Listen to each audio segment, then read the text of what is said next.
Hey, welcome back to the channel. So this is the Honor Magic 4 Pro, and I've had this phone for about a month now, and this might actually be a good competitor or alternative to Samsung's S22 Ultra. Let me tell you why. Alright, and just like any other smartphone review on this channel, let's quickly talk about its specs.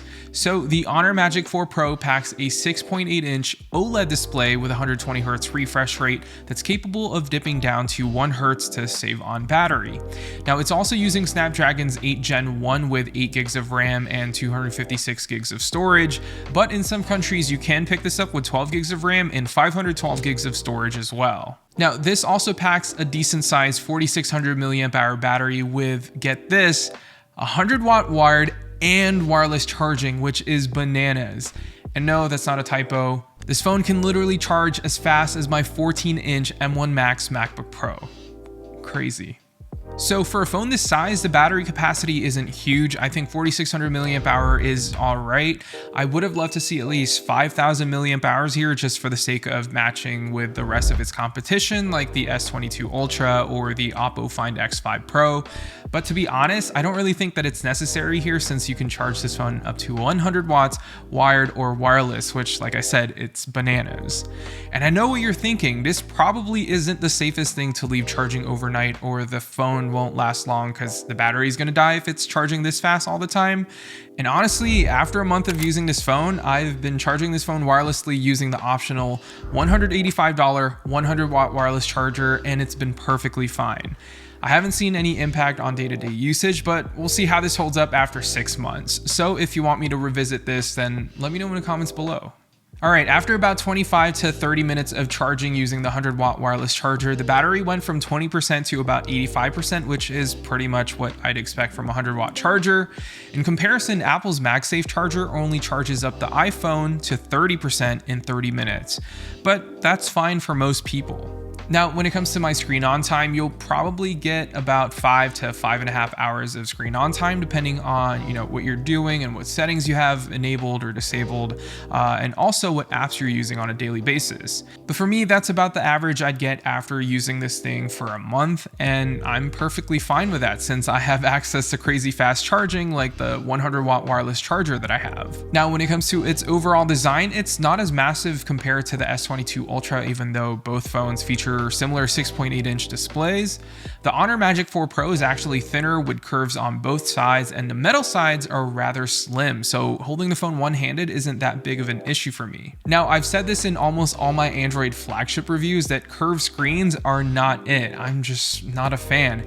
And while I'm still not a fan of this curved display on the Honor Magic 4 Pro, I think since the phone is a bit shorter, thinner, and not as wide as the S22 Ultra, this actually feels decent to hold one-handed. Now up front, you'll probably notice the pill-shaped cutout for the front-facing cameras, which can be a bit annoying at first, but after about a week or so, you probably won't notice it as much. Now, looking at the back of the phone, I really like the bold design here with the camera module. And we'll talk more about what this phone can do in terms of camera performance, but yeah, I really like the massive camera module here, and you don't really see this design all that often. Now, my review unit has this shimmery, glossy cyan color, which looks pretty good, especially outdoors, but Honor does have this orange color, which I wish I had gotten because this thing is a beauty. And it looks like it's in a matte finish instead of glossy. I don't know, I'm just getting tired of glossy, reflective phones, and I guess I just want more orange phones. Now, unfortunately, channel sponsor Dbrand doesn't offer skins or grip cases for the Honor Magic 4 Pro, but if you have an iPhone, a OnePlus, Pixel, or any of the S22 series phones, and you're looking to make your phone a little bit more unique and you want your phone to stand out, go ahead and check out Dbrand.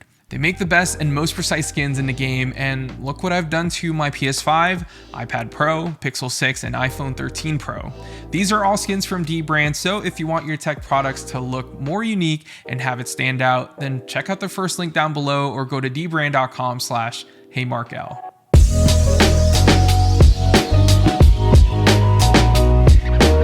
Alright, I'll be honest here and say that this is probably the first Honor phone that I've tried in the last 5 to 6 years, so I don't really have an opinion on its Magic UI software. That's what they're calling it, by the way.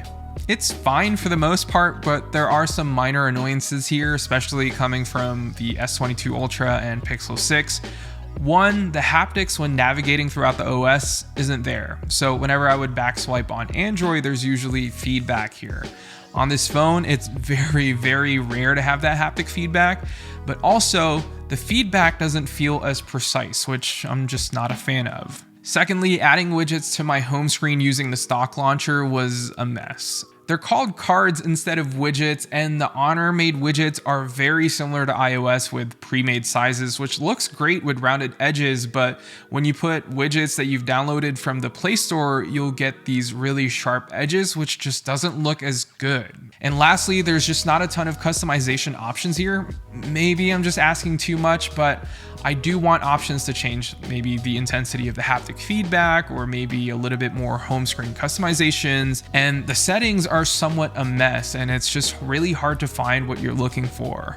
But I will say it is nice to have Google services out of the box so I can download and sign into all my Google apps when I first set up the phone. So that is really nice here. Now, when it comes to its day-to-day performance, I can't really complain here. The Snapdragon 8 Gen 1 proves to still be the best processor on Android right now, and no matter what you throw on this phone, it'll run like butter.